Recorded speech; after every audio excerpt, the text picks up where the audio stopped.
What is going on, guys? Welcome back to the channel. Now today we are going to talk more about the Avalanche and what is going on. So right now behind me we have John's 4Runner hooked up to the trailer. This trailer was bought for the Avalanche to pull, but unfortunately the Avalanche is giving us some problems and I don't want to shut down anywhere, so we just hooked up his 4Runner, his brand new 4Runner, to the trailer. Of course I did get his permission because I'm not going to do that without asking him, and he was alright with it, so that is off the checklist. Alrighty guys, so we are walking down around the corner of my house where, oh, they're putting up a new one right there.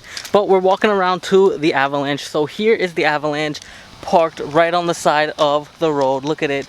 So beautiful. I cannot wait to get the cladding color back. I have everything to do it, so that will be an episode coming out. Not right now though, because we have the most important issue that's happening, which is, I believe, is the fuel pump, and a lot of you also commented on the last video telling me it was the fuel pump. Now, here is something interesting that I found that maybe some of y'all can actually help me figure this out now. Whenever I start the vehicle, okay, so let's just go back to the beginning. I thought it could have been one of two problems: fuel pump, or possibly there's a cockroach eating at my wires under in my dash. Why do I say that? Because when I drove to Jersey to load up everything and we were parked, one day I saw something on my dash and I look at it and it's a little cockroach that scurried all over the place, and it was on the dash, and when I tried to kill it, it ran back into the dash vents. Now, I hate cockroaches. I'm not really afraid of bugs like that, but when it comes to cockroaches, I have this fear. I don't know if it's a childhood fear, I just don't like it.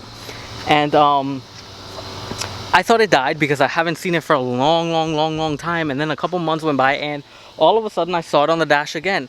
And in order for that cockroach to be surviving, it must be eating on something. So I'm wondering, is it eating on my wiring? So maybe that can be a hard start issue that it's giving me.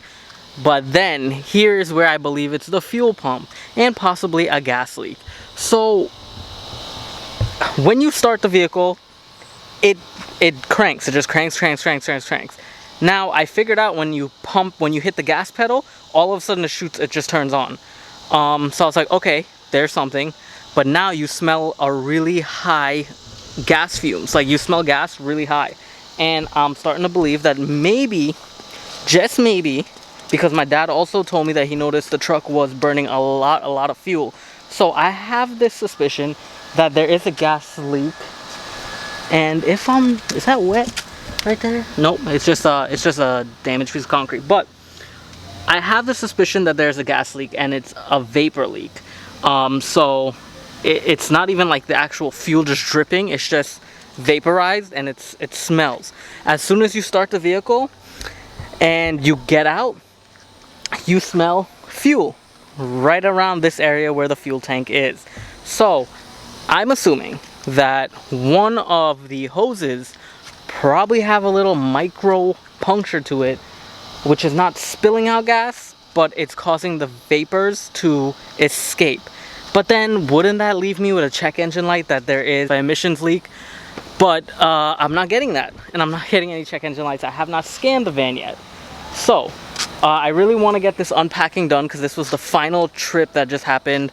I need space to put everything in, and I don't have all that space as of right now. But when sorry, the neighbors mowing their lawns. But tomorrow or later this evening, tomorrow, I'm gonna look more into this. We're gonna have to drop this tank.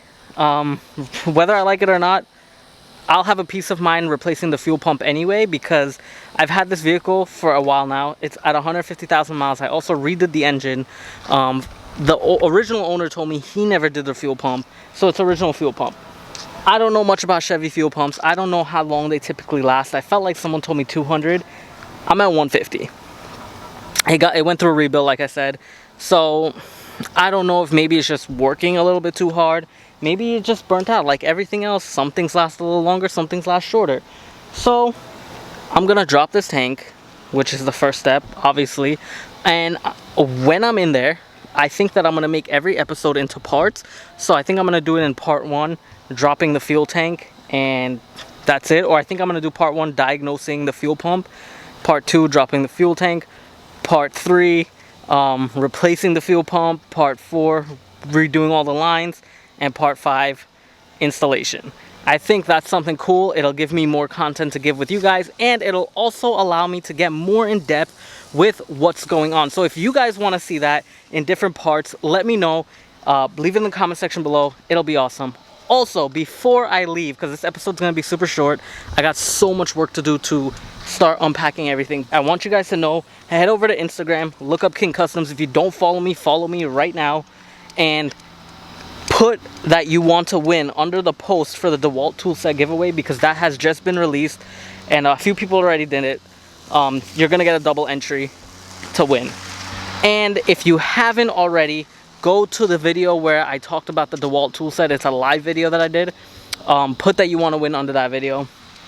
You will be entered, and I want each and every one of you guys to have a fair chance. So I wish you all the best of luck, and whoever wins, congratulations to y'all in the future. And that will end on September 5th. So I'm gonna take this time to just say, make sure you like, comment, and subscribe.